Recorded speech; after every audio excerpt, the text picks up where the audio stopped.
Welcome back to this channel. This is Trendy Storm and you are watching What If Naruto has 278 body counts.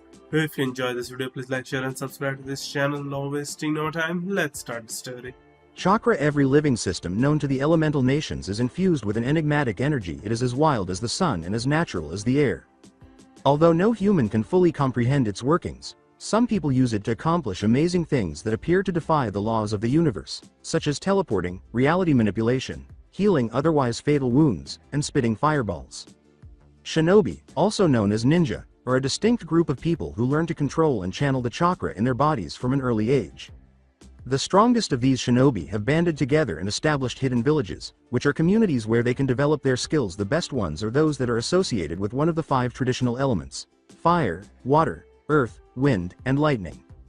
Although there has always been some rivalry among these 5, the village associated with the Land of Fire ultimately won the competition since it was established as the first of its kind. Depending on which side of the shinobi's kanai you are standing on, its name typically evokes either respect or hatred. Yes, that's exactly what Konohagakure, or the village hidden in the leaves, is. It is well known for its strong military capabilities and has a place in everyone's subconscious who has ever interacted with the chakra arts. From the first Hokage Hashirama Senju, also known as the first god of shinobi, Shodem Shinobi no Kami, who was born during the clan wars, to the current holder of the title, the man whose skill inspires fear in his enemies and pride in his subordinates, Konoha no Kiroi Senko, Yellow Flash, Minato Namikaze. The title is a hereditary position that is passed down from leader to his or her chosen one. Now the man was in his office, a plain but well-chosen spot from which the Kage could command a view of his village.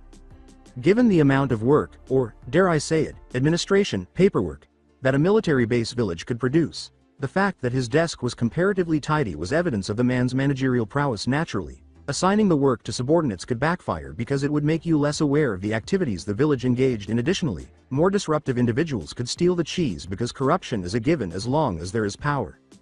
But these were the last thoughts on the man's mind as he gazed absently out the large office window, looking at the sunset that flooded the village with a dejected expression, and holding a picture of 3 people, one of whom was his own likeness, the others being a woman with long, silky red hair and a young girl with a shorter, similar colored one. For what reason did he do this? As you can see, the most dreaded man in the Land of Fire was also a father to 2 children and the spouse of a stunning woman. From the dreaded Uzumaki clan of Uzushiogakure, village hidden in the eddies, his wife was Kushina Namikaze ne Uzumaki. Her long cherry red hair and stunning beauty would make models green with envy. Her temper was as fiery as her nickname, Akai Chishio no Habanero, red hot chili pepper, which she acquired as a young girl when she fought back against some bullies who had cornered her. Additionally, she was a loving mother to her newest child, Yuri Namikaze, a young blonde girl whom she lovingly refers to as Yu-chan. You might wonder why only his youngest child is shown, given that I mentioned that the Hokage was the father of 2 children. The answer is both tragic and straightforward. 3 years have passed since the mysterious disappearance of his firstborn son, Naruto Namikaze, and they have yet to discover any clue as to his whereabouts. However, given that someone else was in the office at the moment going through various documents, even the fact that today was the anniversary of the eldest's disappearance would have to be ignored. That man was the Sandame, 3rd, Tsuchikage Onoki, Minato's most formidable public enemy. He was dubbed Onoki of both scales because of how easily he switched sides and made decisions. An excellent illustration of this was this circumstance. Onoki was Minato's sworn opponent until last month, and to be honest, he detested the blonde Hokage. However, he was now wisely reviewing some treaties that he intended to sign with Konohagakure, which he had repeatedly stated he would much rather revoke than sign. Minato put the picture back in his pocket and went back to work, pushing these thoughts to the back of his mind with a heavy heart, given that his wife and daughter had gone on their first C-rank mission today, guard duty for a bridge builder from Wave. It was particularly challenging to transition into Hokage mode today. A short time after Naruto vanished, Kushina was back on active duty. She was an elite Junin and had taken on the role of sensei teacher for her daughter. Due to concerns about favoritism, parents are normally not allowed to teach teams that include genin family members. However, Kushina had demonstrated her strength and worthiness for the position, and she threatened to inflict severe pain and injuries on anyone who objected. In order to prevent her last child from disappearing like her son did, she would stop at nothing. He expected them to return at any moment. They had been gone for 2 weeks. In the Land of Waves, 2 days earlier, as her opponent, the formidable Kirigakure no Kijin, Demon of the Mist, a master of the silent killing assassination technique, used jutsu to create a mist in which he was hiding in the hopes of getting the drop on the elderly bridge builder and finishing his task. Kushina was jokingly told that she was having a great time despite the fact that she now had a number of superficial cuts and bruises. She could easily handle Zabuza once she got her hands on him, so she wasn't concerned about herself. No, she was concerned about her group. As you can see, Yuri Namikaze, Haruno Sakura, and Sasuke Uchiha were Zabuza's assistants who were now interacting with her genin. In an effort to alleviate the poverty and suffering that had taken hold of the people's lives, they were working a short distance away on the nearly finished bridge that would connect the island nation to the mainland. But when Kushina heard a loud grunt from the general area where the three were fighting, her heart fell. All bets were off at that point, and as she attempted to violently cut a path to her protégés, her renowned chakra chains erupted from her back. Zabuza's voice reverberated through the fog. Looks like Haku finally silenced those brats. What do you think, we finish this as well? Zabuza asked. Kushina's hand was a chain, a makeshift weapon, and she gritted her teeth in fear. She thought the man would approach her, but she was startled out of her reverie by a voice. I couldn't agree more.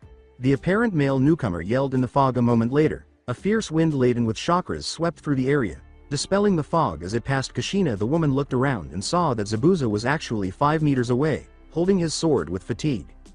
He screamed, "Holy crap! Was that a jutsu?" in shock that his own mist, which he had been nursing slowly, had been so violently overpowered.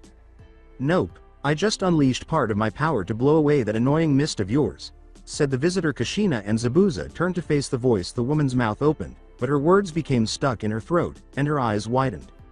The teen who produced so much wind was only 14 years old. His eyes were azure blue, and his long, sunny hair reached between his shoulder blades. An unconscious effeminate boy in a greenish battle kimono was resting on the shoulder of the blonde, who was dressed in a tattered and ragged dirt brown overcoat, dark pants, and leather shoes. However, Kushina's stuttering in shock was not caused by that. His face, more specifically, the 3 whisker lines that were etched on each of his cheeks, was what really caused the woman to gasp. Haku! Exclaimed Zabuza, still unable to believe what had happened. With a simple wave, the teenager said, "Chillax, Zabuzabu, he's just taking a nap right now. I won't kill you, I just want to talk with you." Zabuza scowled and gripped his blade expectantly, asking, "What about?" The swordsman became tense as the teenager coughed and produced a scroll. After unfolding it, he began reading. Zabuza Momochi, also known as Kirigakure no Kijin and Zabuza of the 7 Swordsmen, is hereby absolved of all his crimes against the Yondaime. 4th, Mizukage Yagura by the authority of the Godem. 5th, Mizukage, and is asked to return to the village hidden in the mist. Mei Terumi, Godem Mizukage, signed. That's about it, the blonde said with a smile as he threw the scroll to Zabuza, who picked it up and verified that the Mizukage seal was real. At that moment, the unconscious boy woke up and stirred. He quickly realized his position and forced the dizziness to go away. He then leapt off the blonde's shoulder and landed in a battle stance a short distance away. Haku said, "I apologize, Zabuza-sama, it appears that I was taken out," while continuing to look at the blonde. Zabuza commanded, "Haku, stand down, Zabuza-sama. It seems that we were pardoned by the new Mizukage. I guess that our quest is over now that bastard Yagura is no longer in charge, so this job is pointless." The boy inquired curiously, "The new Mizukage?" Zabuza replied, "Someone from the Terumi clan. Those guys are like your lost clan but specialize in fire keke genkai like lava and steam. If it's a bloodline user, then it's no doubt that the new cage was not chosen by the 4th, so we're pulling out." Haku nodded and eased his posture, saying, "Yes, Azir. By the way, who are you?" he asked, gesturing to the blonde. "I'm just a messenger of the new Mizukage. She told me to tell Zabuza ahem, I'm fucking coming." No wait, that was what she told me." The newcomer laughed as he stroked his head in disdain for the now crimson red. "Yeah, she told me to tell you that you and all your associates are welcome in the village, and if you find some other bloodline users of Kirigakure, tell them that it is safe to return home." And then she added that, "If he doesn't bring his sorry carcass home with that sword of his, then I will come and drag him by the balls before I hang him upside down and use steam release to cook them off. Anything else you want to know, no brow?" The brunette grinned. Haku tried to calm himself by coughing, but the blood dripping from his nose made him feel agitated. "You still haven't answered my question. Who are you?" he asked. The brunette laughed. "I go by many names, but the one I use the most is Naruto, Uzumaki Naruto." Kushina had a startled expression on her face as she looked at Naruto, then she opened her mouth slowly. "Soki," she muttered with a raised eyebrow. Zabuza exclaimed, "What the hell? He's your kid lady?" "Only by blood." Naruto laughed, This damn fangirl is no mother of mine. The expression on Kushina's face changed to one of fear. Naruto, we. With a growl, Naruto said, save your words for someone who cares, bitch. Soki, listen, I know I haven't been the best, but please, I am still your moth, Kushina said with a sorrowful frown. Naruto disappeared from his position, materialized in front of her, and grabbed her by the neck before she could finish speaking. He applied more pressure to her neck, and as she struggled to free herself from his hold, her open mouth began to drip saliva and her terrified eyes rolled towards the back of her head. Let's get one thing straight, bitch. I don't have any problem with skinning you alive, so don't think for 1 minute that I will allow you to tell me what I can and can't do. I hold no love for you or your man that would make me anywhere near obedient or loyal to either one of you worthless worms. He said. The boy snarled and let go of the woman, who was now panting heavily, as he merely gazed at her with hatred. Next time you think about addressing me, you better choose your words carefully or else. He said. He calmly told a startled Haku. And you icicle, you better put those senbon away before I shove them up your ass.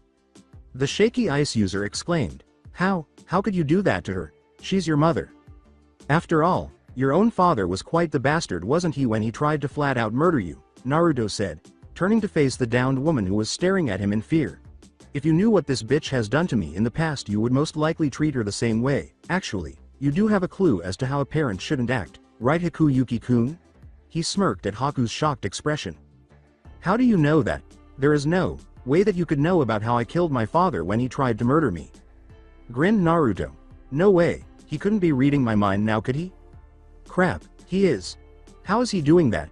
Uzumaki chuckled. Quite simple. If you ask me, all thoughts cause your yin chakra to move in a particular way. I can read those movements to a very fine level to read your mind. It is a similar process to genjutsu, but it is opposite in execution, where in a genjutsu you feed your opponent your chakra to cause hallucination. Here I sense the chakra you subconsciously emit and I decipher it. Zabuza sighed. Quite the skill you got there, Brad, to read Haku's dark past. Smirked Naruto. It gets me past the schemers and liars. One's trying to control their own little world, you see. I don't believe in control. It's kind of like an illusion. Yeah, that sounds about right. An illusion to fight off the chaos in their lives. However, when that illusion crumbles, what do you get? Panic. That's what. Oh, and anarchy too, for when chaos and anarchy gets a grip on their existence, then only the strongest survive, and they can't stand that. Haku, still displaying some fear in his body posture, asked, but what has she done to you? Smirking, the teenager said, nothing. Then why? Tell me, Haku-chan, do you know what humans crave more than anything? What is that unquantifiable little speck of reality that folds our decisions? Is it money? Is it power? Is it love?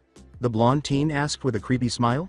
No, it's much simpler than that. The one thing that all humans crave is acknowledgement. They thirst for it like a fish in a desert. I want money so that people can acknowledge my worth. I want power so that people will respect and, depending on the case, even fear me. I want someone to love me for who or what I am. Isn't it so? Naruto replied with a wink. I'm happy that you consider it so well. Here's a little fun story. I never got any from her. What? Haku exclaimed, startled. Oh, don't be so surprised. I'm sure that there are others with sobbier stories than mine. It's just that this tramp here and her daughter hold half a kyubi each. Though unable to speak, Kushina had already recovered and suddenly found the ground fascinating. Haku questioned, but why did they ignore you? Because their precious Jinchuriki daughter needed all the attention in the world to make sure she grew up happy and loved. You see, Kyuubi's chakra reacts to anger and hate, so they went out of their way to make sure nothing like that ever comes in her way. And by that I mean that it was all directed at me. Naruto scowled, but his face changed into a freaky smile faster than the weather, and his voice became giddy. With every little thing I did, good or bad, I earned less than a cold fart. No good job, son. No hugs, no kisses. The best thing that I would get would be a grunt or a snort, and it turned me into the Prince Charming you see today. Don't you fucking cry like you don't deserve those words, bitch. What would you do in my place? Tell me, he yelled, shaking her head by her hair, snarling at her expression. Another voice sounded, stop it, Oni-chan. Naruto stopped suddenly but managed to hold on. He then shifted his squinted eyes around before resuming his sing-song voice. Did you guys hear a fly buzz just now? No, not a fly, more like a little mosquito. Yes, an annoying little mosquito that sucks your blood until it's full while shitting on you. He finished by throwing Kushina aside and turning to face his sister. You know, he said, waving his hand in a relaxed manner. I bet you have a lot of questions for me right now, right? Like, why am I doing this? Why am I acting this way? Am I back? He asked, licking his lips quickly. Well, I hate to break your momentum, but those will have to wait, seeing that there are like a couple of hundred goons about to arrive right about now. A cane hit the road as he finished speaking. Nearly 200 armed men, nearly twice his height, surrounded the short man who owned it. This is unexpected, the famous demon of the mist, outdone by a couple of brats and a bimbo. With a Cheshire cat smile, Naruto burst out laughing, saying, "Hi hi hi hee hee hee hee ho ho. You know, little man, I like you already. It almost makes me sad that I have to kill you." Keyword. Almost, as he skipped down the street like a schoolboy on a high. "This brat is batshit crazy," exclaimed one of the bandits, grinning by the performance. Naruto mimicked their expression. "Crazy? I'm not crazy. I always found that term to be too restrictive." He licked his lips as he came upon a flower that had grown in the middle of the road. "It's too short of a description for people like me. Insane would be more like it, but even that doesn't fulfill the need," he said as he gently picked the flower. "I don't think that there's a word for my kind of people. You know, the world is described by opposites. Strong is not being weak, light is the absence of darkness, so I can give you my opposites.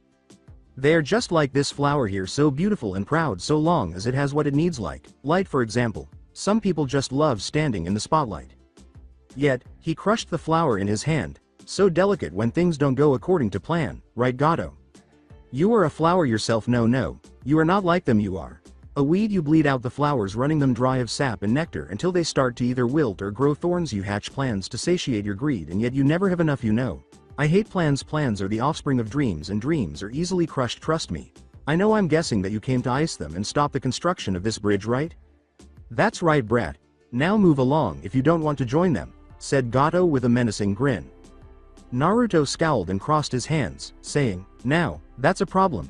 You see, I can't let you kill them." With a constant smile, Gato said, "I don't really need to ask this, but you made me curious. Why not?" he asked. Naruto laughed. "Now I can't say the classic, their family, bullshit, can I? Let's just say that my fun with them has just begun. Sue, regretfully, you have to die today." On this occasion, Gato's smirk vanished and was replaced by a frown. "You think you can kill me? Me?" he yelled angrily. With a murderous smile and his hand tightly clamped around the man's cheekbones, Naruto nodded and disappeared from his position, appearing directly in front of the midget. "Tell me, Gato, have you ever danced with the devil in the pale moonlight?" he said, crushing Gato's head without even blinking when he saw the man's bones and brain flying everywhere in a shower of blood. The display left everyone in the area in awe, but it was short-lived. One of the thugs soon recalled something. He drew his sword and shouted, "Hey, this guy just killed our paycheck. Get him," as he was followed by his fellow thugs. Naruto smiled homicidally as a whirlpool of rainbow-colored chakra began to form around him, illuminating him until only his silhouette was visible. He laughed maniacally, the light creating the appearance of a drug-high rabid beast. "Come and get ET," he yelled, then began to slaughter them with only his bare hands, like a tiger in a nursery. Yuri and Kushina were taken aback. It was impossible that this was the same Naruto who was related to them. Despite this, there was a wild and primordial beauty to this carnage. However, that was only a tiny thought at the moment, buried deep beneath the anxiety and fear. Zabuza exclaimed, "And they call me a demon," in dismay. Less than a minute later, the entire scene was over. At the end, the small army was reduced to a sea of blood, half-crushed organs, and various body parts, with Naruto standing in the center. His skill and power were demonstrated by the fact that, aside from his fingers, there was not a single drop of blood on his body or clothing. No one could tell whether the boy's frown and expression were regret for simply killing them or for killing them too quickly. "May you find peace and forgiveness in the next life, assholes," he prayed, clapping his hands together and closing his eyes. Then, as he knelt on the beach and began to wash the blood from his hands, Naruto approached the shinobi slowly, passing them without even looking at them. He then turned back to the group and saw their shocked expressions. He turned to Zabuza and scowled. "You still here, Zabuzabu? I would get to Kiri as fast as I could if I were you. Mei-chan has quite the sweet temper, if you ask me," he clarified. "What about you?" the swordsman in the mist said. Naruto appeared to be thinking.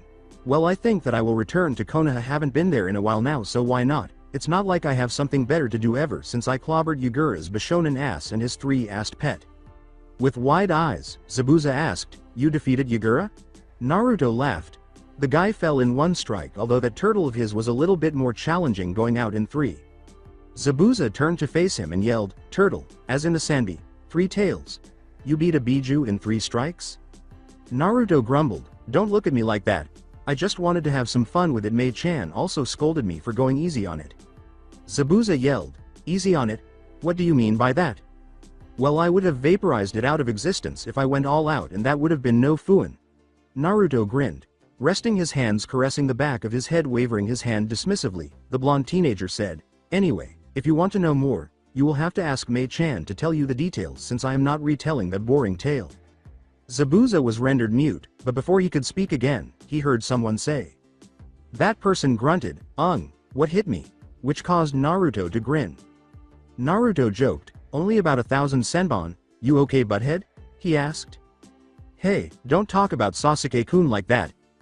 Sakura started, but Naruto's big orange in her mouth cut her off. Pipe down, you pink airhorn. You don't have to scream out like that. Besides, have you seen that hairdo of his? He asked with a grin.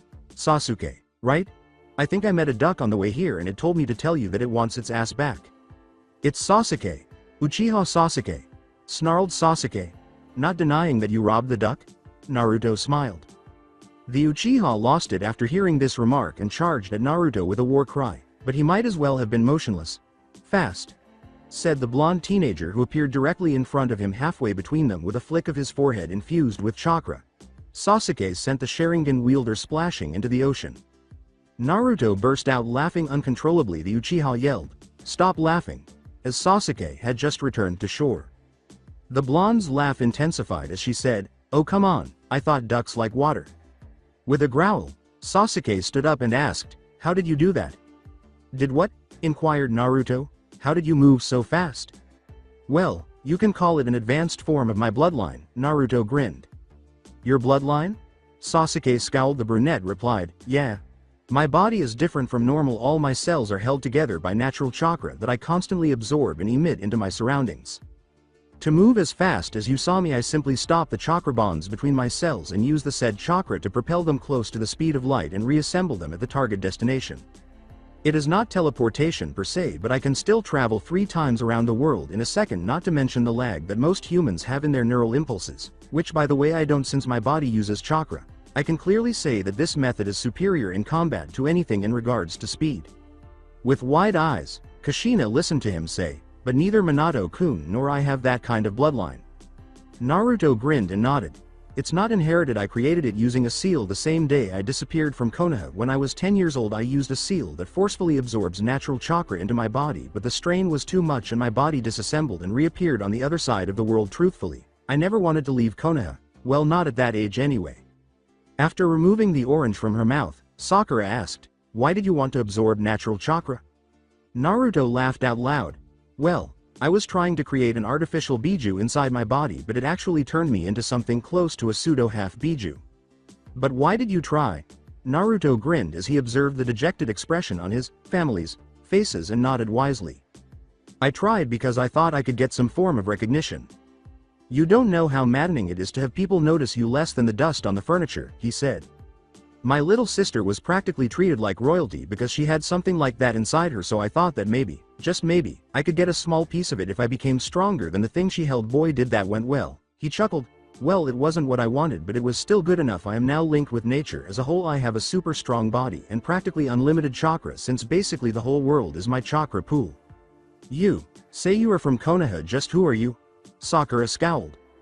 He is my big brother, Naruto Namikaze, Yuri muttered. Close but no cigar. Naruto grinned and swung a rolled paper bomb in front of Yuri. The name's Uzumaki Naruto, since I don't accept that bastard as my father, he said, placing it between her lips and lighting it with a tiny flame. As her daughter muttered something in surprise and fear, Kushina yelled, Yuri! They almost spit themselves out when it burst into confetti and a little smoke. Holding his stomach, Naruto was rolling on the ground. With tears in her eyes, Yuri cried out, that was not funny, Ni-chan. As he ruffled the top of her head, the blonde teenager smiled kindly and said, oh come on, why so serious? You didn't think that I would blow your mouth off, Imaudo, did you? Ha ha, there are other ways to put a smile on someone's face. Looking at Sasuke, he said, by the way, I remembered something, you wouldn't happen to be Itachi's little brother, would you? With his hands on the blonde teen's coat, Sasuke arrived at his side faster than you could say, Flash. How do you know that name? Tell me. With a serious expression, the blonde grabbed his wrists and said, I met him some time ago under aggressive circumstances and he asked me to give you a message. Sorry Sasuke, there won't be a next time, Naruto said, quickly flicking Sasuke's hite off his head and jabbing his forehead with 2 fingers. After asking in shock, what? Sasuke was shocked to hear the response, no, he was mine to kill. The Uchiha fell to his knees and began punching the ground. He also gave me this for you. He said that you would need the same eyes as him if you want to open it. Naruto patted the boy's shoulder and threw a scroll at his feet. He then turned around and began to leave, but paused before he could say, but I ask you this. Is it truly worth it? Until you know you lived your life as others wanted you to, your clan and your brother, isn't it time to live your own life? Squeezing the scroll, Sasuke winced and asked, how did he die? He was dying for a while now. He was sick, but even in his state he challenged me. Even though he was under orders, he still gave me the best fight of my life. A true man of men, Naruto said with sorrow. He was a murderer. He slaughtered our clan except me, snarled Sasuke in response. Naruto sighed. Are you sure about that, or is that what he wanted you to think? Sasuke scowled and yelled, what do you mean by that? If he was all that you said he was, then why didn't he kill you as well? He thought I wasn't worth killing, Sasuke said with a sorrowful outlook. And yet there were other Uchiha younger than you, even infants, even weak. You still had more worth than them, but still he let you live. No, he didn't spare you because he thought you of being worthless, but because he couldn't kill his beloved little brother, Naruto replied wisely. How do you know that? Asked Sasuke, incredulously. First of all, I'm a brother as well. Secondly, there is no such thing as a simple explanation in the shinobi world. You must always look underneath to see it. But if you want to know the whole story, come find me in Konoha and I will tell you everything I found. Until then I will let you think if you are ready for the truth, replied Naruto prior to relocating. That day, nothing more was said. Konoha. Right now. With the Tsuchikage almost done ignoring the fine print of the treaty, Minato pushed his anxious thoughts aside and took his place across from Onoki. The doors suddenly opened, and both cages turned to face it as Kushina and her group hurried inside. Minato saw his wife's expression and said, Kushina, what's wrong? HMPH. I knew that Konoha were a bunch of barbarians. They can't even respect proper protocol during these sort of meetings, said the grumbling cage.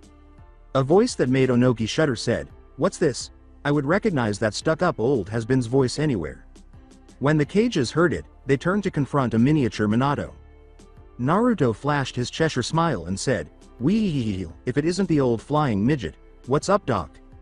Before his gaze turned enraged and his posture appeared frightened, Onoki's eyes were about to burst from their sockets. You? Yes SS. Me? Huff huff huff huff ya. Didn't expect to see me again. Isvengali? Onoki exclaimed as Naruto vanished from view and then reappeared in front of him, crouching down to eye level. For a brief moment, the Tsuchikage was shocked, but then his face erupted in anger. Why you? He threw a punch, but the teenager disappeared, causing Onoki to stagger forward and roll around in a hilarious manner before he struck the Hokage couch's corner with his hip, making a sounding crack. The day was quiet and peaceful in Konoha. The weather was ideal, and the day was lovely. People were going about their daily lives with their friends and family while the birds were singing. Ya my hip! Erupted through the village and most likely half of Fire Country, breaking the calm atmosphere.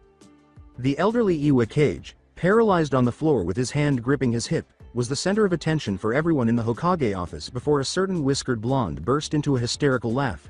The people next to him were quiet and extremely interested in what had happened to him. In between chuckles, he exclaimed, Biwo ho ho ha ha ha. Your hip still giving you trouble, Okinozu GG. Big nose Gramps. The others in the room were in disbelief. Onoki was barely able to turn his head and give the would-be comedian a shaky glare while saying, KK Kasama. Why you? Damn you. After 2 seconds, Naruto stopped laughing and walked up to the elderly man, grinning broadly enough to make the Cheshire Cat envious. Placing a foot on the affected area, he said, let me fix that for ya, with my magic. He then drove the attached leg down in a single motion, not using much force but enough to produce another long crack. The colors of Onoki were reversed.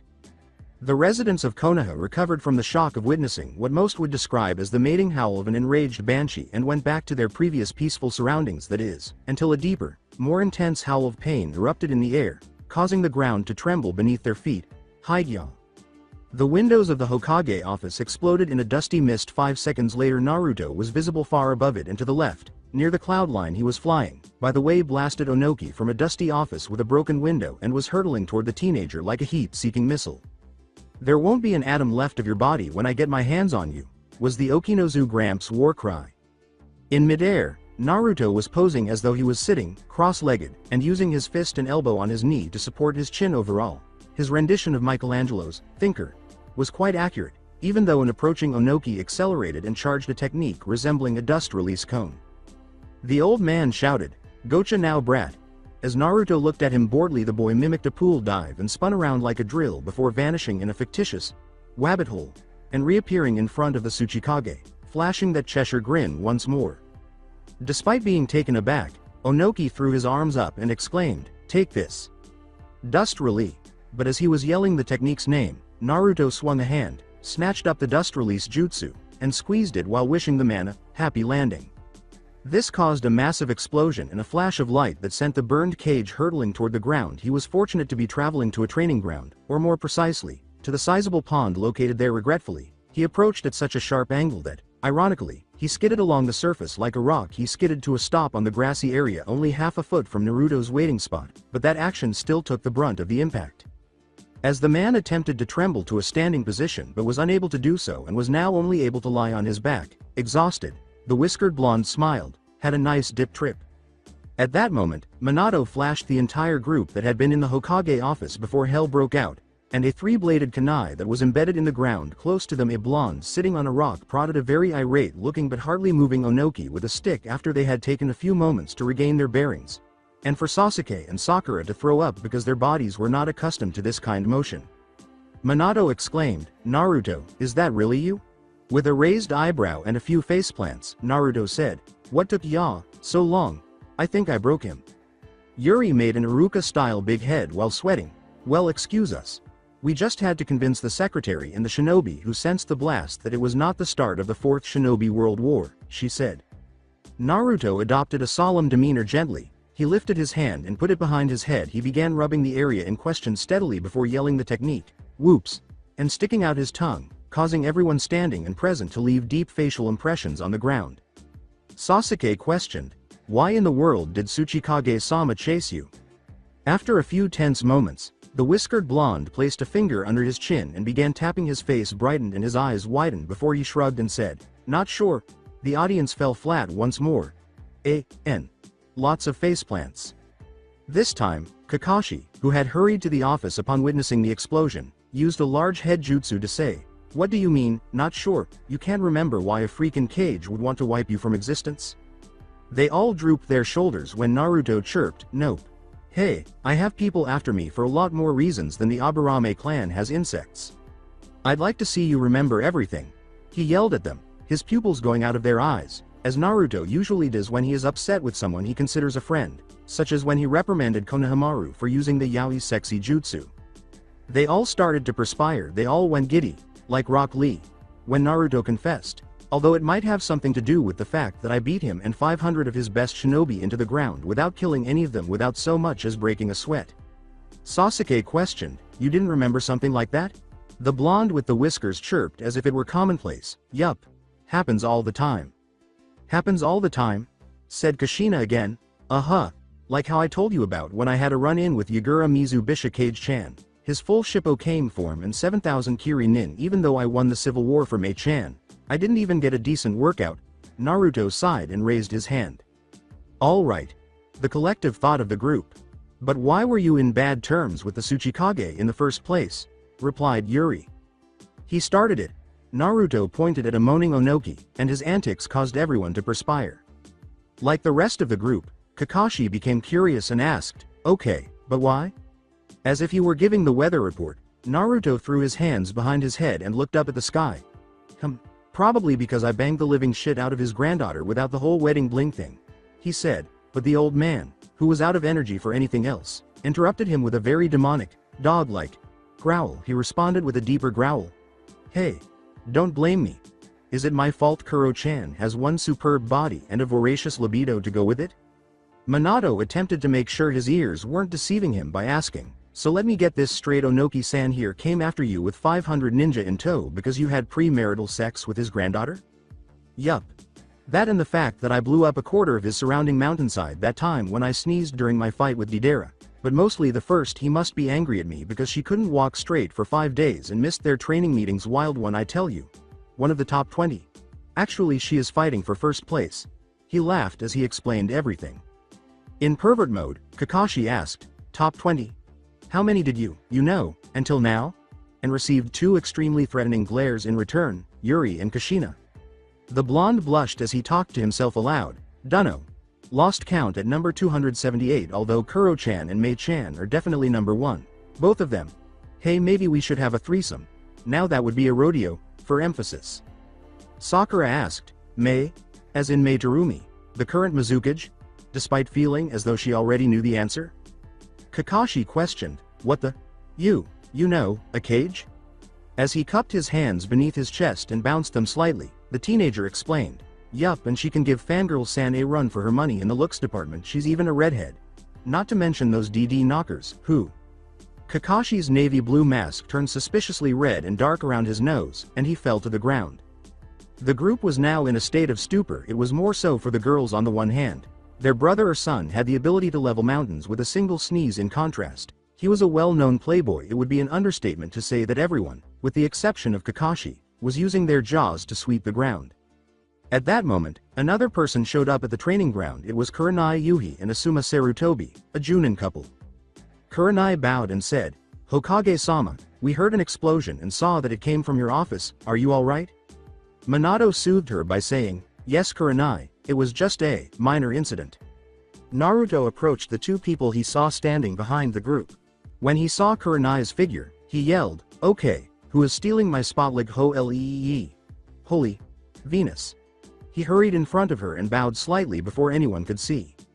Warning of cheese. His face was grave as he said, hello.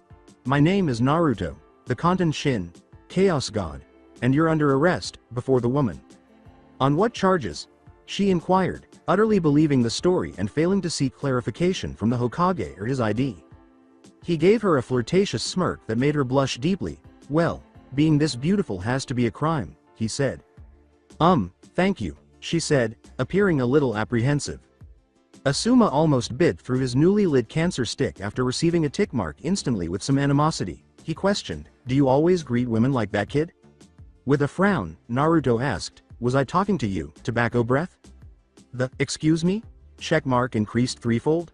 No, I don't think I will. I was talking to this lovely lady here. Q Kurenai blush.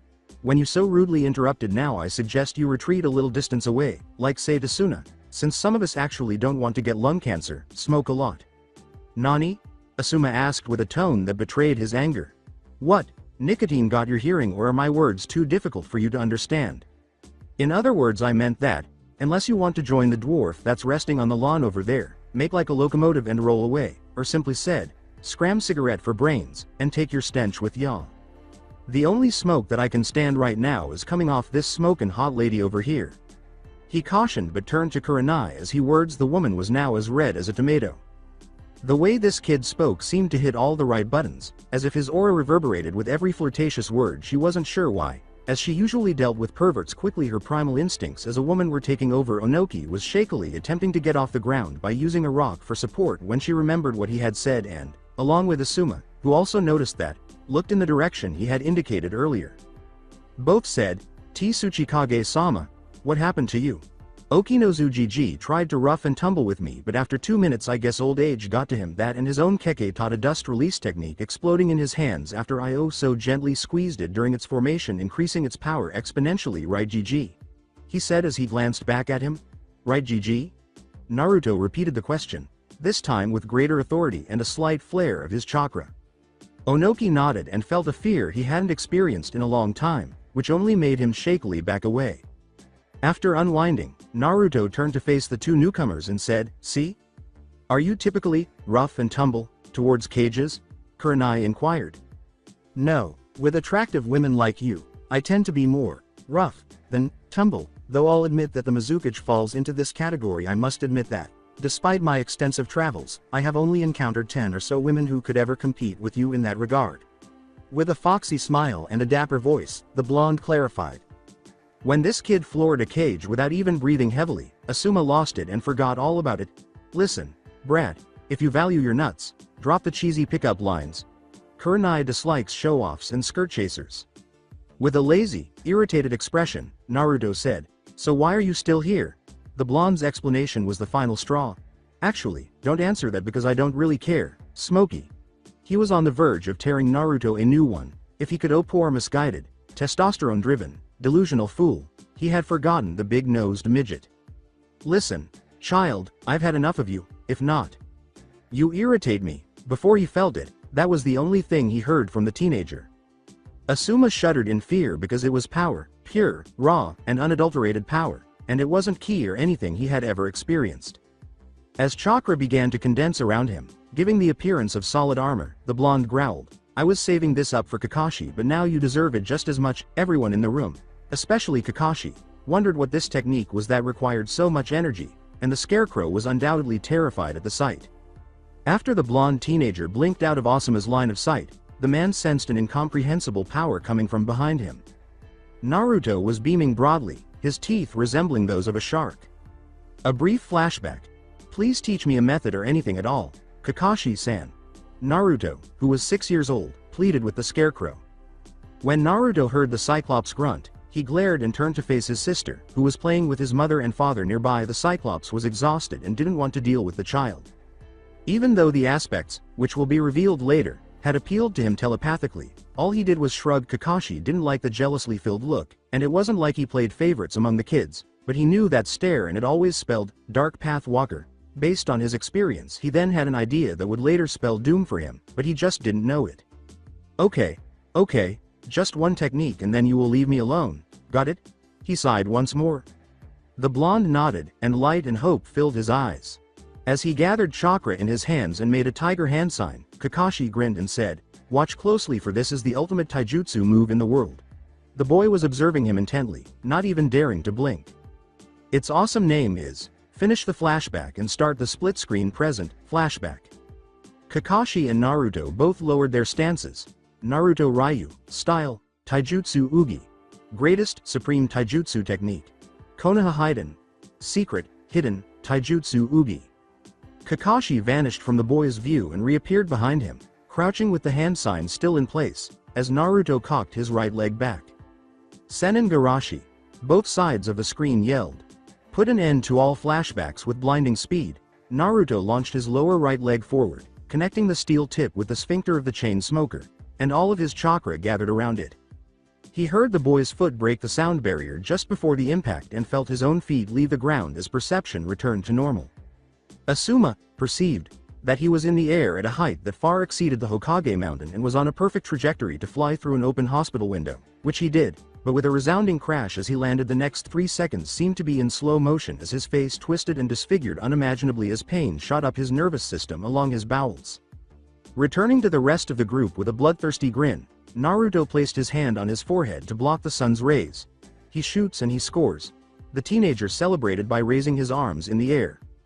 Asuma, Kurenai exclaimed. They had been dating for a while, and even though he was a huge irritant, he was at least her friend. Meh, don't worry about smokescreen too much, shrugged Naruto. Although he only suffered a minor concussion during the landing, he is likely to have severe diarrhea and hemorrhoids. How are you aware of that? Kushina inquired. I have a connection to all of nature. That means that if I concentrate enough, I can feel everything on this planet, regardless of where and how. The move was severely weakened. I intended for Kakashi to be shot through the moon in the level 1 had in mind, and even though my shoe is lodged in his lower intestines, I can tell that guy is still conscious and furious despite having a lot of trouble moving. Hello? The blonde clarified before shouting. What? Those in attendance, excluding Onoki, inquired. Naruto wept. I thought these shoes were great. He wiggled his now bare right toes as he spoke. The shinobi landed hard on his face. The day following their return, we find Team 7 meeting at Ichiraku's, a ramen shop, to discuss a crucial matter. They were making plans based on their scant understanding of the upcoming Chunin exams, which they had recently learned about from Kushina. Yuri was deep in concentration when someone cut her off. Aneki, you promised you would play with us today, exclaimed a young boy who resembled Naruto with dark hair and no whiskers. Sorry Konohamaru-kun. I can't today. Ka-san just told us that we will be in the Chunin exams, so we got to prepare. I'll make it up to you later. Yuri offered the child an apology. Since Naruto vanished, Konohamaru had taken on the role of a kind of younger brother to her, although Konohamaru had his own family.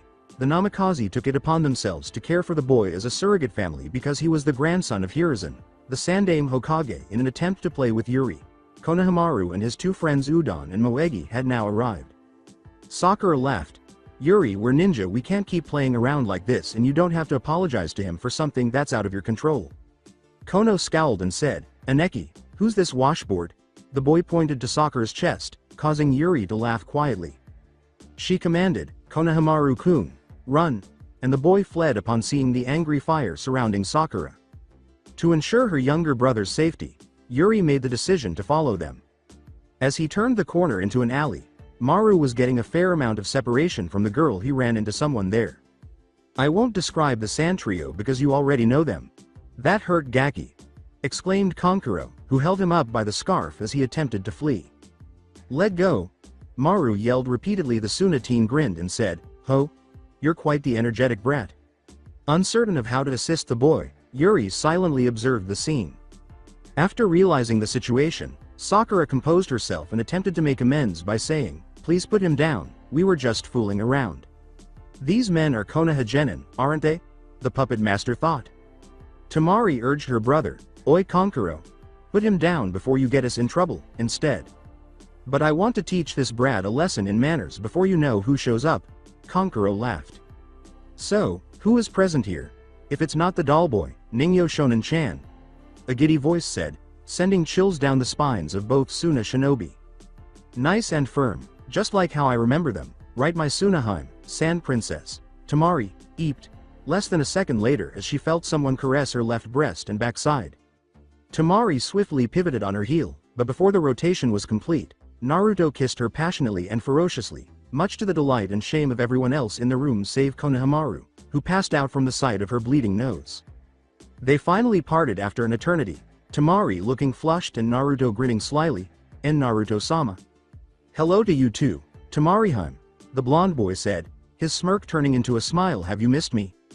"Oi, Naruto, you bastard, you have a lot of nerve to do that to my sister after you walked out on her like that," Kankuro growled at the scene.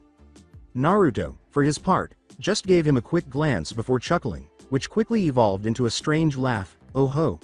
Kankuro slowly backed away in fear as the blonde smirked murderously. Well, looks like Ningyo Shonen-chan finally grew some backbone. Ha ha. He grinned broadly as he began to march slowly in Kankuro's direction. "Wait a minute, I forgot what." Kankuro backed away and made placatory hand gestures while speaking nervously. With a slightly lowered chin and a predatory gaze, Naruto said, "Oh, Ningyo-chan, why are you so serious? I don't recall ever letting you address me like that, KKK." As Naruto gradually drew closer until they were facing each other, Kankuro retreated into the wooden fence that surrounded the alley, his mind blocking out all rational ideas. With a Cheshire grin, Naruto pulled a dagger from his tattered coat and said, "Looks like I have to teach you some manners again, Ningyo-chan." "Please pardon me, Naruto-sama," fearfully, Kankuro pleaded. Naruto grabbed the dagger and began circling the boy's cheeks, asking, "Why is Ningyo-chan so serious? Why don't we make that face smile?" A nice, big smile, from one ear, he traced the dagger to the left side of his face, then, he moved it slowly over Kankuro's mouth and to the right side of his head. To the other, he giggled maniacally before instantly removing it. "No. A smile doesn't suit your makeup, Ningyo-chan." Actually, it's war pea paint," the Suna teenager attempted to defend himself, but Naruto's eyes widened and the blonde's murderous smile deepened. "Oh, I see now. I understand now. Ki. Naruto smiled, tracing the dagger over Kankuro's neck and spinning it around his left pectoral region. "You finally got the heart to talk to me like you're worth more than an insect," Naruto said with a laugh. Kankuro's eyes grew wide. "Please don't, Naruto-sama." "Well, if that's the case," Naruto said in a wild, murderous laugh, "let's remove the problem." The blonde drew back the knife in a reverse grip, pointing at Kankuro's heart. Naruto slammed the dagger into Kankuro's chest in a single motion. "Kuaho." A startled Kankuro grunted. "Hya." Sakura cried out in terror after seeing the scene. As the Suna teenager slid down the fence, Naruto looked him in the eyes. The blonde had a serious expression on his face, and then he closed his eyes, making a sound that sounded like he was apologizing. The sound grew louder and louder until they realized that he was laughing, which then grew louder and louder until he burst out laughing while holding his stomach. Biwohoho. Konkuro-chan, you should have seen your face, man. He dabbed at a tear in his eye.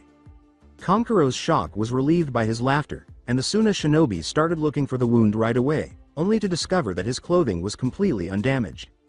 When Naruto realized this, he stopped laughing and, grinning like a prankster, raised the dagger, placed the blade's tip on his palm, and pushed. Although everyone was staring at the blonde with their jaws on the ground, the blade didn't actually pierce his hand. Instead, it retreated into the handle. You have to adore Warai's war supplies for pranksters. As he experimented with the fictitious weapon, Naruto laughed. Oh, thank Kami, Konkuro muttered under his breath. Naruto almost chuckled again, but instead he smirked and said, well, unless it's my brother from a different mother. As he glanced at a nearby tree and noticed Gaara, he said, Hey, my man Gaara. Want to get in on the fun? Naruto smiled kindly as he asked. Naruto stuck his fist in front of Gaara, who smirked and used a Suna Shunshin to appear in front of him. The Santin nodded and bumped his fist against the Uzumaki. Please pardon my inept brother, Naruto-sama. Gaara bowed. With a dismissive wave of his hand, the blonde teenager scowled and said, Oh, Gaara, please stop being so stiff on me. None of that polite bullshit, because we're practically family. Gaara nodded and grinned. You got it. Has Ichi-chan caused you any additional sleep issues, by the way? With seriousness, Naruto inquired. Moving his head back and forth, the Suna shinobi said, Since that time Shukaku has been very obedient and friendly. Well, that's good, Naruto said, nodding. You call me okay if it does anything, and I do mean something naughty. Gaara gave a nod after giving him a shoulder pat. Naruto gestured for Yuri to approach, saying, Come here, Imouto. I want you to meet our new brother. He then turned to face the other genin. Rest of you. Scram. And they quickly fled the area. Following orders, the girl went to her brother's side and said, Who is this, Ni-chan? With a kind laugh, Naruto placed a hand on the girl's head and said, Yuri, I have a question for you. When should we stop looking under the bed for monsters? When her brother asked, the girl raised an eyebrow, but she still made an effort to respond as best she could, asking, When we grow up? Naruto laughed once more at this. It's a good response, but it's not the best one, he replied with a slightly sardonic grin that made the girl tense, but he saw this and softly ruffled her hair. However, in both your cases, this statement can be taken quite literally. The truth is that we stop checking for monsters when we realize that they are inside each of us. You see, he has the first number 9 while you have half of it. You don't mean, Yuri said, her eyes widening. Yes, I do, Naruto said, nodding thus. He is also our brother in a way. Meet Gaara of the desert. Yuri. Meet Yuri Namikaze, my Imouto, Gaara. Namikaze, Gaara barked, frightening Yuri as his eyes widened in a frown. As he shook his head back and forth, Naruto placed a hand in front of the Sand Shinobi and said, Chillax, she's an exception, after all, she is my younger sister. Gaara's expression softened as he nodded and turned to face the girl. I apologize for that. Simply put, I've heard some unsettling information about Naruto-sama's relationship with your family. I mean no harm if he tells you that everything is fine. My name is Sabaku no Gaara, he said, extending his hand. Still a little shaken by what had happened, Yuri didn't react until Naruto gave her a gentle prod, and she tiredly took his hand in a shake. Yuri, calm down. You won't be eaten by him, Naruto laughed. The girl drew away from Gaara, a tick mark appearing on her face as the Sand Shinobi bowed and made a somewhat hurried retreat. Naruto grinned and said, Look, it wasn't that horrible. You pretended that he was going to drain your blood, hee. Like you were sucking on that girl from their team? Complained Yuri. She smirked as she asked. After a few startled blinks, Naruto's Cheshire grin emerged. Oh ho. My cute, innocent Imouto has those kind of thoughts? He inquired, causing Yuri to wince. I never would have guessed, but I suppose you're growing up and thinking shady things now. I don't ever think dirty things, she returned the stutter.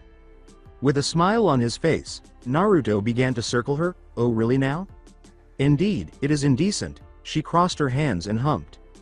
Her brother laughed. And why exactly is it offensive? Who came up with these concepts? Society, wasn't it? Yuri-chan, I have a question for you. What happened first? Was it society, or was it the sex? He continued to circle her as he asked. Say, the girl stumbled in shock. Naruto laughed. Yuri, you're right. Primal carnal lust, unrestrained and uncensored. Nevertheless, society outlaws it. claiming it is immoral and wrong. The efforts of the weak to preserve the fictitious control they have over their own lives. Control as weak as their own tiny minds. Push down an instinct older than humanity.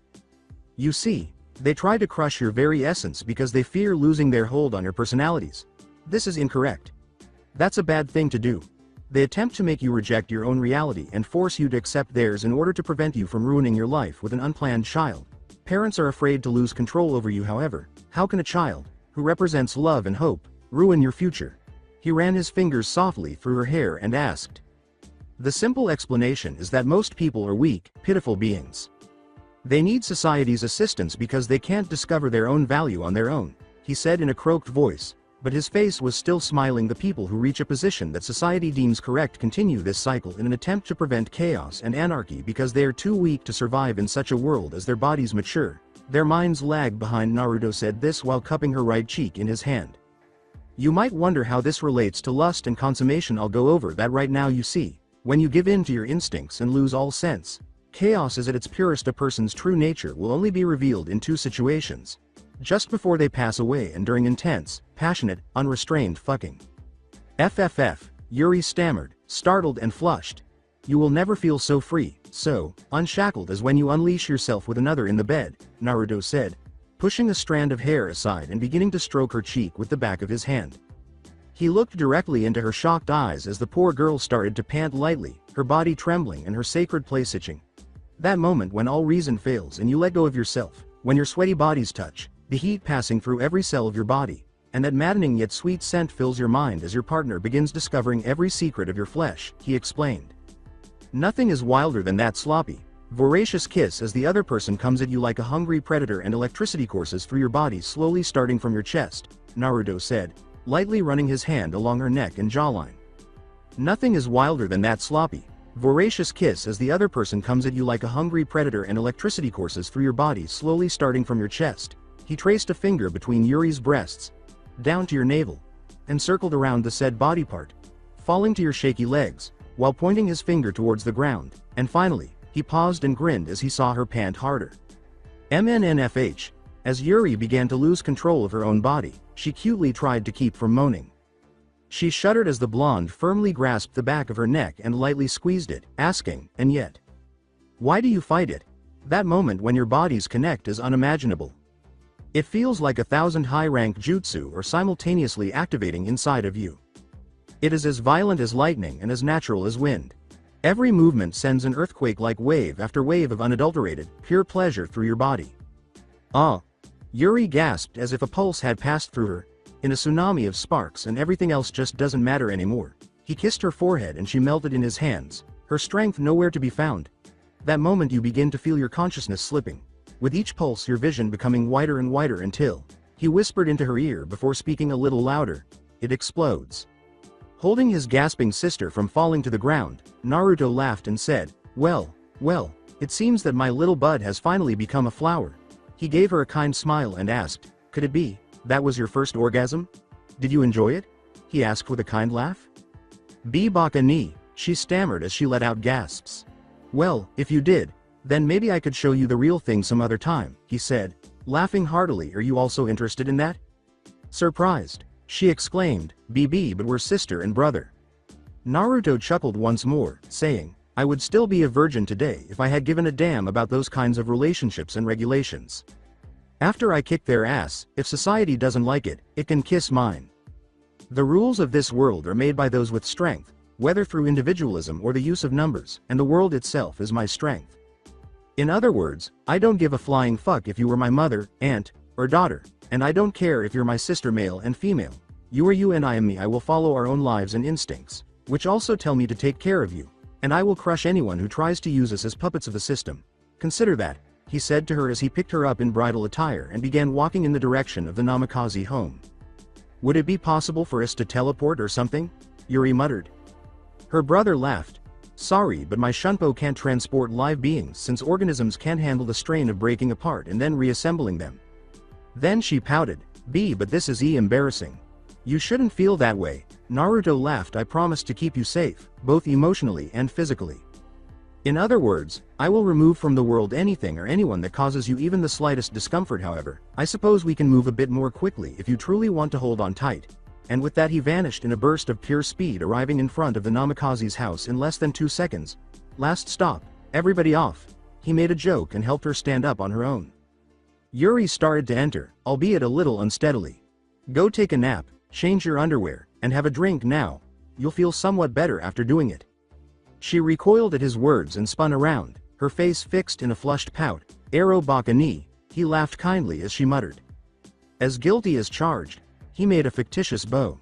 Naruto scowled as Kushina stepped out of the door as it opened. Yu-chan. Naruto. She exclaimed in surprise, but then rushed to her daughter's side when she saw her wobbling a little. Yuri-chan, what happened? Her brother nearly fell to the ground in laughter as Yuri winced and her face turned as red as her hair. Don't be concerned. I just explained the birds and bees to her in my own way, Naruto clarified in between chuckles. Kushina's eyes widened and she blushed a little, but she soon collected herself. How could you? She's too young. She's a shinobi, right? Naruto grinned. In a technical sense, she is an adult. Kushina scowled and said, that is irrelevant. She is 12 years old. That was not your right. The blonde teenager growled this time. Why, you hypocritical bitch? You have no right to speak to me in a haughty manner. You claim that even though she is a child at 12, she is expected to kill as a shinobi. Didn't you sign her up for the Chunin exam yourself? Did you believe she would get through it by politely asking and passing daisies? Smell the reality, tramp, and wake up? As her signature chakra chains appeared from her back, Kushina growled back at him, saying, even though I have wronged you so much in the past, I will not permit you to speak to me in that manner any longer. The chains sprang forward and encircled a scowling, homicidal-looking Naruto who didn't even bother to shift positions. I will at least shield Yuri from you, even if I never gain your affection or respect. Kushina's voice was pained as she spoke. Naruto's head lowered and his scowl deepened, obscuring his eyes with his bangs until only his irises, which glowed like rainbows, were visible. Inhaling suddenly the next moment caused the chains to shatter like cheap glass, forcing Kushina to retreat from the impact. How? Even the Kyuubi can be held in my chains. She didn't ask anyone specifically. How dare you? Naruto snarled. You weakling, how dare you say that you would defend Yuri-chan? You made me this way, you pitiful excuse for a mother. He shouted and she widened her eyes in shock. Look at me. Observe my eyes? Do you think this is a 13-year-old? How could I trust you to keep Yuri safe when you destroyed my childhood? Furthermore, I am merely presenting her with the truth as I see it. The truth that I have endured, so how dare you accuse me of wanting to harm her? Only because of her and someone else is Konoha not currently a burning heap of debris, and only because of her did I spare your life and the life of that bastard when I saw you two again. To me, you are nothing. Instead of feeding her this ass-kissing fantasy, I'm showing her how real life is. Contrary to what some may say, there is no fate, and I will not allow her to waste her life as a devoted dog of this system. Instead, I want her to grow up on her own 2 feet rather than the crutch that this fucking society has given her. You claim that although she is too young to drink, gamble, or have sex, she is old enough to kill and sacrifice herself for her friends, village, and nation. Why is it good for her to lose her life for someone else and live a bad one? This fucking world's way is the reason, and I'm not going to let it take her either. Then, raising an eyebrow, Naruto burst out laughing, saying, I thought I already told you that I could read minds. Kushina's eyes widened as he said, and I told you that I am way past insane. After a while, even insanity becomes monotonous, and ultimately, only truth, strength, and instinct remain. Weaklings don't have any of those, so they band together to try to crush them. This is the origin of corruption and the formation of society. But don't worry, I have a policy that spares innocent people like Yuri-chan who aren't yet a part of the system, but eventually, I will exact my wrath on people like you and that bitch of a Hokage, but not with a sword or force, but with honesty and leadership in a full manifestation of his ferocious will, he declared. Mark my words, Kushina, I will end this world's miserable method.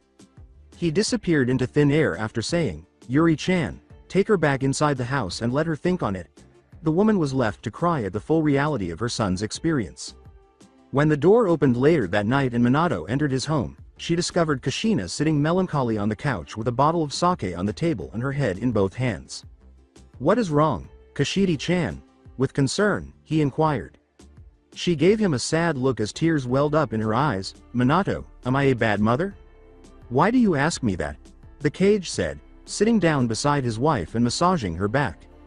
I had a meeting with Naruto today, Kushina said with a sorrowful smirk. Evidently, he provided Yuri-chan with an uncensored copy of the talk. Well, I'm an only child so I don't know for sure, but I heard that's what elder siblings do, Minato said, scowling slightly but maintaining his composure thanks to his experience as Hokage. Is that the cause of your tears? No, that's not it, the woman said with a smile and a head tilt. You see, I went a little crazy and threatened him with my chains after learning that he did. This time, Minato scowled deeply and said, Kushina, in a tactful yet sympathetic manner. Minato, he shattered them like they were nothing, Kushina grinned.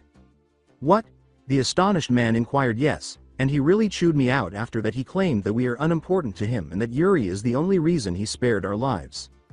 Despite his confusion, Minato did his best to console his wife by saying, Now, you know that kids go through a rebellious age when. I think he's real, Minato.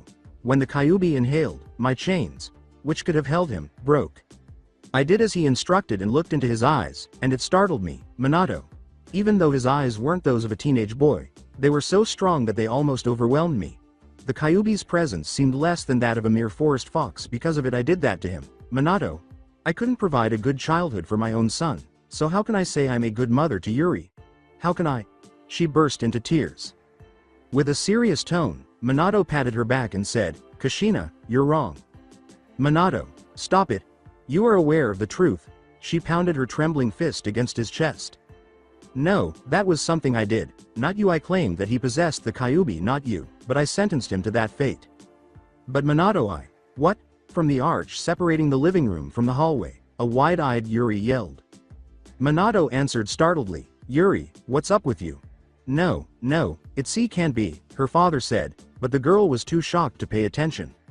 Kushina attempted to communicate with her, saying, Yuri-chan, listen. The truth was spoken by Ni-chan. She pointed at them shakily and said, what he said back then was true, even though I didn't believe it. Please pay attention to me. Yuri. Minato attempted to approach her gradually, but she retreated in shock and disbelief. He claimed that T2-san had harmed him back in Enami, but I couldn't believe him. Why is 2-san always so kind? 2-san was a fool. Minato started. I believed that if the village detested you, their animosity would seep into you, enabling the Kyuubi to exert influence over you. I believed it would keep you safe. With an even more shocked expression, Yuri started to shake her head back and forth, and no, it's my fault, she said. Yuri-chan, you did not do anything improper, Kushina yelled, but the poor girl grabbed both sides of her head, so her cries went unheard. It's freaking me out, she screamed and, in a burst of Kyuubi chakra, blasted them both through the window and into the courtyard. Hya! She screamed, her savage features intensifying as two tails appeared, and she leapt after them, the malevolent chakra overriding her logic. To avoid her attack, which left a crater in a floor, the Namikaze elders shook their heads and swiftly rolled to the sides. You need to relax, Yuri-chan. Kushina made an effort to reason with her. Grrrr. As she swung her clawed hand at Kushina, who ducked the blow, Yuri roared. Hear my voice, Yuri. Return to us, Minato screamed, but the Kyuubified girl launched a tail attack at him. He managed to avoid it by using the Hiraishin, but he had to avoid an approaching cloak claw. Yuri, who was struggling to keep her girl after Naruto's earlier backlash broke her full power chains, was suddenly encircled by a golden chain that was attached to a panting Kushina. Minato, hurry up, I'm running out of time, Kushina screamed as her cringe deepened. With the intention of using the 5-element seal to suppress the chakra, the man started making hand signs quickly. He was almost done when the possessed Yuri had had enough of Kushina and a third tail appeared. The sudden surge of power broke Kushina's chain and distracted Minato, who had to defend his wife from a claw swipe.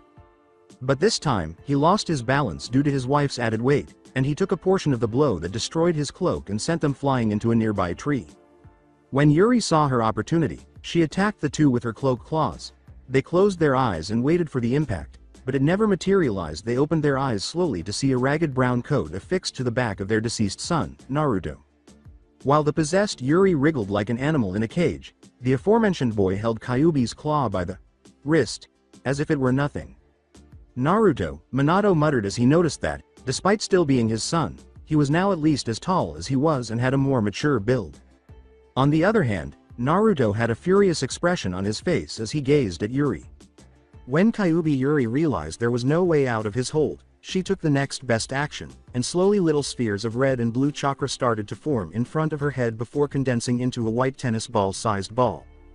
With a single, powerful roar, Yuri launched the ball like a cannon, propelling the compressed chakra sphere rapidly in Naruto's direction. "Be careful!" Kushina and Minato both yelled simultaneously. However, Naruto didn't even flinch as the attack got closer to him when it was within striking distance. He grabbed it in midair and broke it in his hand, all the while keeping his eyes fixed on Yuri. Then, as he approached the girl slowly, he released the cloak, which retreated back to her. "Grrrr!" Yuri roared, ready to launch another assault, but she was pinned to the ground by an unseen force, leaving a huge crater in her wake. Naruto quickly arrived at the struggling girl and touched her head, not even flinching at the poisonous qualities of her cloak. "Kyuubi," he said gravely, "get the fuck out of my little sister's head." Powerful, rainbow-colored flame like chakra surrounded him as he yelled, quickly soaking into the girl and defeating the malevolent red energy with ease. Naruto soon found himself in a marble room without a window, and the only other distinguishing element in this world were the golden bars of a massive cage with a plain piece of paper bearing the kanji for seal in the center. After taking a quick glance around, he noticed Yuri sobbing on her knees with her fists over her eyes. A voice from the cage growled, destroy everything that hurts you. Give me your heart, I'll spare you the suffering." With a scowl, Naruto walked over to his younger sister and knelt down to embrace her. The girl was shocked at first, but she promptly returned the "Ni-chan" gesture. "Shush, it's okay." He comforted the girl as she sobbed in his chest, saying, "Ni-chan is here." At that moment, a powerful roar echoed through the room, and Naruto grunted out loud without even flinching, leaving his terrified younger sister with nothing to pass. "Gra! Who are you?